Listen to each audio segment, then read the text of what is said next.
Good morning. Today is Sunday, February 27th? Yeah, February 27th. Oh my goodness.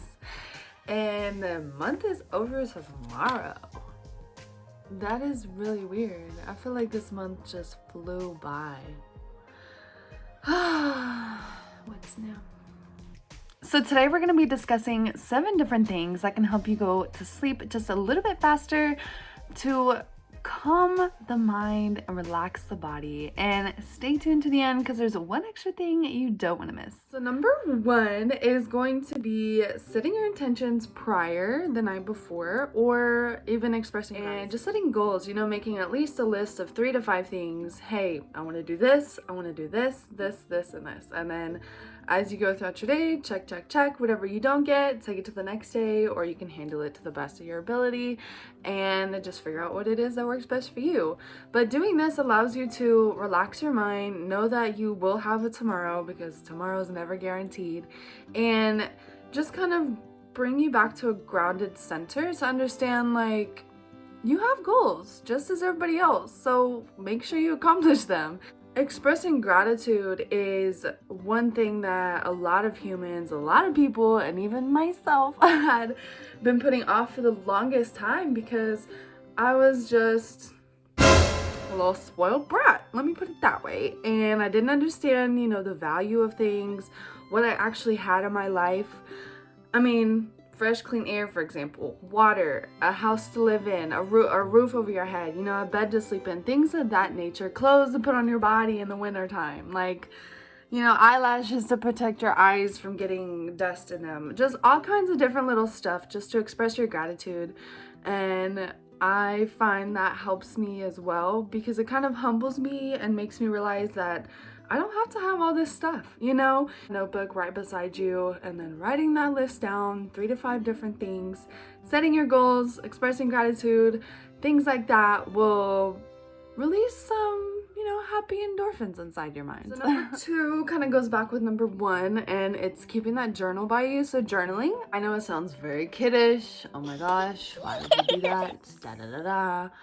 My mother's gonna come in and read my journal. No, it's not like that. As long as you keep it like with you and confidential, I guess you could say, hidden if you will, it's not gonna become a problem because I've offered to let people read my journals, just because I don't really care, but it's almost still that personal and vulnerable point of your inner child coming out and things like that. So just taking a moment to write down what it is that maybe bothered you, during the day. Write down what you could do better tomorrow. What did you want to do today but didn't?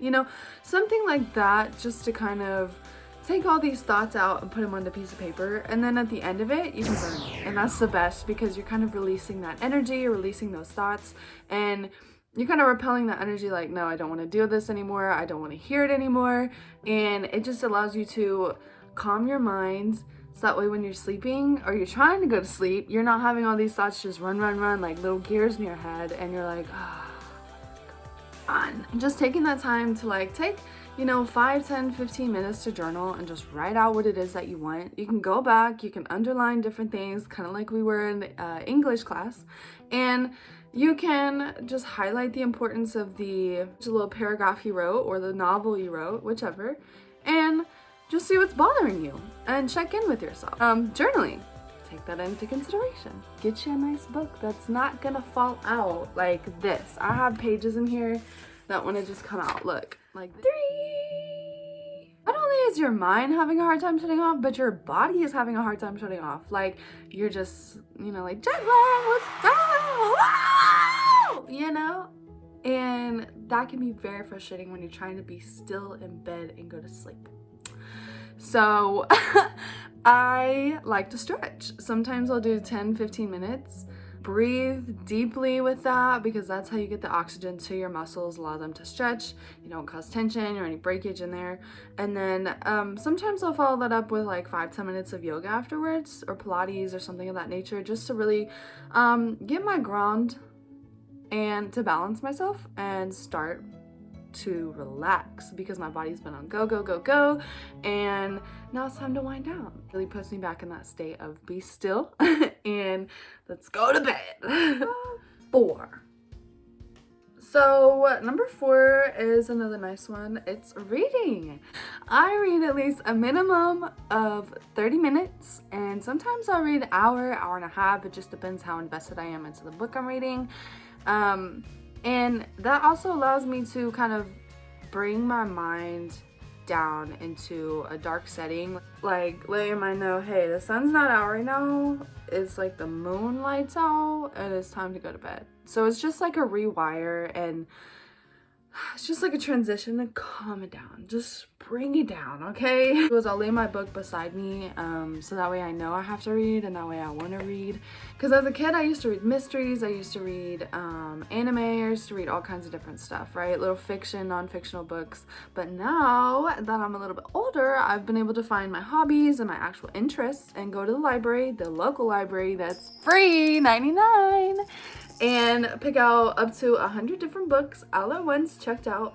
They also have audiobooks. They also have all kinds of different movies, different things you can check out, and as well as events to go to. Tax classes, tax information. They have a 3D printing for robots. They have computer management, Android management for your phone, for the older people that don't know how to use these little things just yet. They have all kinds of stuff, and it's free, you guys. Libraries are such a great resource, and people pass them up because it's the library. Who wants to read? You don't have to read in the library. You know that, right? You know, you can go in there and relax. And I personally enjoy the library just because it's silent. I love silence. I would sit in silence all damn day. And also reading a book allows you, like I said, to take away that light from this and to put your mind in the, oh, it's nighttime. Strain your eyes as much, which is the most amazing thing. Because I know for myself, like just last night or 2 nights ago, I was watching a movie and my eyes were burning and hurting in the morning. Like somebody just like sat bricks out like right here all night on my eyes. And I woke up and I was like, ow, like what is going on, you know? So it just kind of allows your eyeballs to not be so strained as well. Check out your local library. It is one you might want to invest in. Number 5. Yeah, setting a time to sleep. And I know that can be a little iffy for somebody because of their work schedule and their lifestyle, but if you care about yourself enough, you will set a time to sleep because it's important to you. Sleep is valuable. It's a recharge, a rejuvenation moment, like, and it's not even really like sleep for me. It's more of just like resting my body and allowing my mind to calm down, and then just waking up and going at it. Because if you're going and your body is just dead, you know, how do you manage to walk a 6-hour fashion show in 6-inch heels and prepare for that? I pick a time anywhere between like 9 to 11 just because I like to wake up early now. Daylight savings time, I like to see the sunrise, and it makes me feel like I have more of a day. Pick what works best for you, and you know, try it for a weekend. See if you can try to sleep, you know, around 10:30, 11 p.m. and then if you can't, try again that next week or try again in a couple days, and just try to set that routine for yourself. And it really gets you into that system of like, okay, my body's now tired, I know I'm ready for bed. The number 6 is taking an hour away and turning your phone off, whether that be you know, turning it completely off and then putting it all the way across the room, or leaving it in your car until the next morning, or just turning it on D&D, whatever you have to do to silence your phone and to be with yourself. Being with yourself is one of the most amazing things. It does suck in the beginning because you hate yourself, you're envious, you're doing all this, your triggers are happening, and you're like, I can't even stand myself. Trust me, I've been there. But allowing that hour, just even an hour to be with yourself, is one of the most beneficial things you could do. And again, it goes back to the eyes, it goes back to just bringing your mind to, oh, it's nighttime.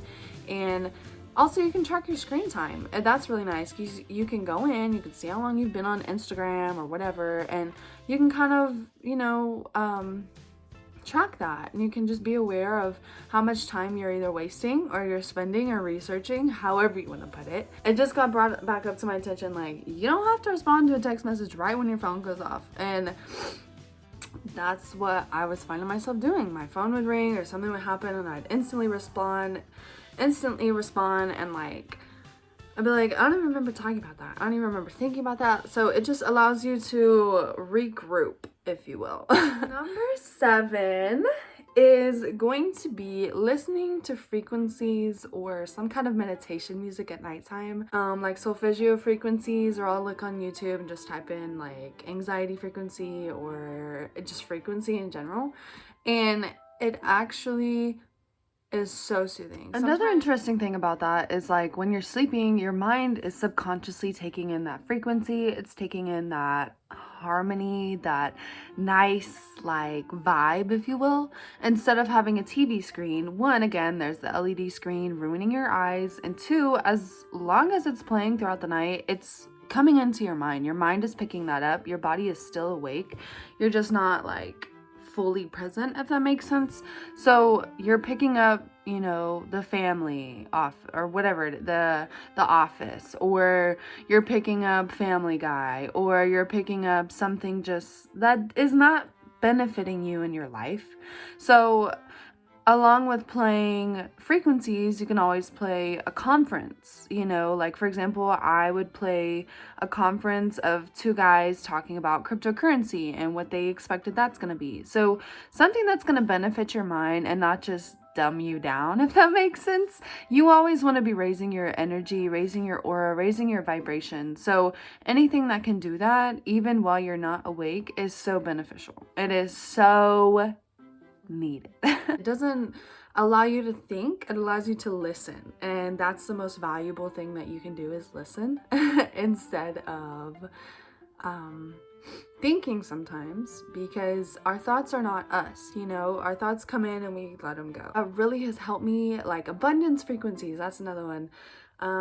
Or even like what I'll do is I'll find an affirmation and I will play that. So like for example, I would use this money affirmation. I can link it down below in like comments. So it's like, I am rich, I am worthy, I am a millionaire, you know, things like that. And I would play that, and then I would say that as I'm falling asleep, and it kind of like puts your mindset into that for the next day as well. So you're not over here like and this kind of goes back to that turning your phone off 1 hour before, you know, so you can have that whole time to yourself and you're not over here arguing about going to get the chicken nuggets because you forgot them for your family dinner. And then you wake up the next day and playing that frequency, you're thinking of abundance and money and all this, and I'm rich, you know, and you're not thinking about these chicken nuggets because one, it's been an hour now plus, and you're asleep and you've been doing other things for yourself, as you should. And that's the beauty of it. Hey, so I had thought about this while I was sleeping the other night, and I wanted to make sure that I got this into the video.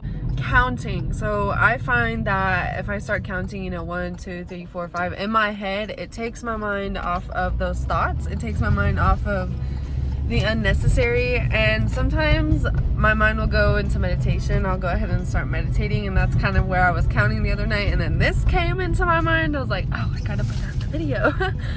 But that I found has helped me as well, just counting when you sleep. Don't knock it till you try it. So that is all that I have today. If you made it this far in the video, congratulations. You will now understand that it's not even just 7, it's actually 8 tips and tricks to help you go to bed and fall asleep a little bit faster. This made sense. I hope somebody starts using this. I hope you try it, you send it to somebody, you like, you comment, you subscribe and share. But I appreciate all of you guys. Let me know if you tried any of these down below. Let me know if you have anything that helps you sleep. Definitely open to ideas and definitely open to trying new things. So let me know what you've done in the past, or what you're doing now or working on, or, you know, whatever. You just want to say hey. But thank you so much for tuning in. I hope you guys enjoyed this video as much as I did making it, and I'll see you next time.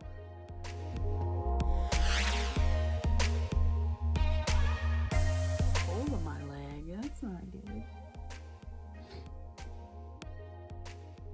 I need to shave. My legs are long. Really open to just find a book, pick it up. If you don't like it, take it back. If you need a new one, get it. And you read on your phone, so read a book. Oh, I don't think I did. Number 3. I don't.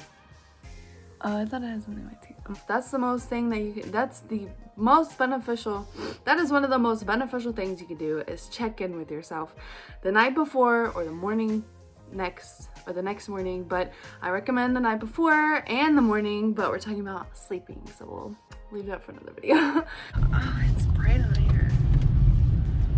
Okay. I read at least a minute.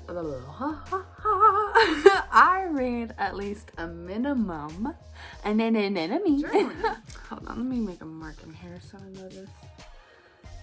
This is 1, 2, 3, 4, 5. Or actually, this would be 4, 5, 6. Okay, so we actually have 6 ways to sleep better. That's great.